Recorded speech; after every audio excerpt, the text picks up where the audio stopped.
At kaugnay ng insidente, makakapanayam natin si Ginoong Paul De Quiros, Information Officer ng PNR. Ginoong De Quiros, magandang hapon po. Magandang hapon naman. Opo, kilala na po ba natin yung operator ng nakasagasang tren at ano ho ang posibleng mangyari sa kanya?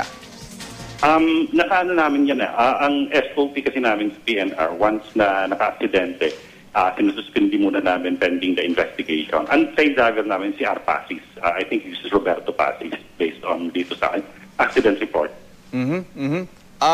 Sa kaso po... Ang incident report kasi nagsasabi na even the driver mismo, sinabi talaga na nakikipag-inuman and he was there on the track. So nasagasaan talaga. And then it was turned over naman to the chief barangay tanod and to SPO SPO 2 Isagani Kasais. Sir, this accident comes following a very recent incident din po na may namatay din na kotse naman. If I remember right, sa may Calamba, Laguna, ano ho? How unfortunate, first of all. Pero has steps been taken after that initial incident at hanggang ngayon po parang masyado hong malapit? Hindi ho kaya may pagkukulang? Ginoong De Quiros? Ano naman yun actually, mga separate accidents naman yun.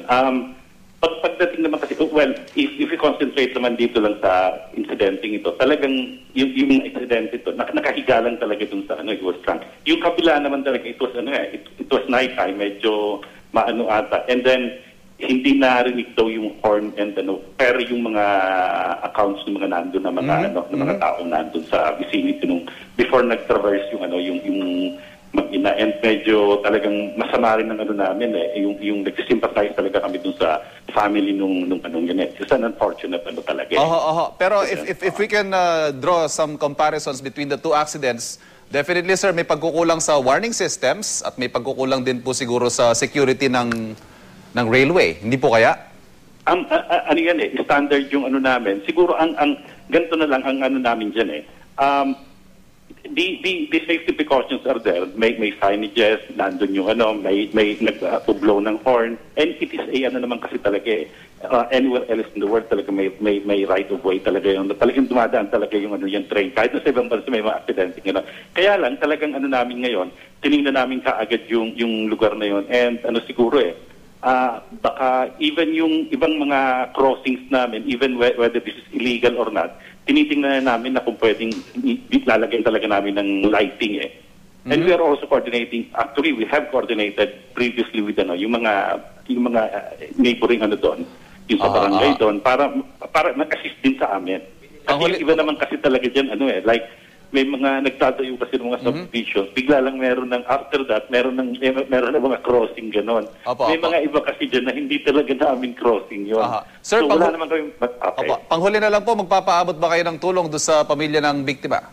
Naman kami nakikipag-coordinate yung namin dito, yung opisina namin. As a matter of fact, talagang nasama rin ang loob namin at nangyari talaga yung insidente. Ayaw talaga namin mangyari yung insidente yun. Kaya lang talagang, may nakikipag-usap sa amin dito. Even yung GM namin talagang, talagang galit din talaga din. But definitely, sir, you will agree that something needs to be done pagdating po sa ating warning systems, ano po? Sa namin, ganito ang namin dyan hindi naman kami nagkulang sa ganun. Kaya lang talaga siguro dapat dagdagan pa siguro namin. Yung siguro yung standard na ginagawa namin, baka naman talagang kailangan merong pang dagdag na And we agree to that. Definitely, sir. Maraming salamat po, Ginoong Paul De Quiros. Thank you. Maraming salamat din.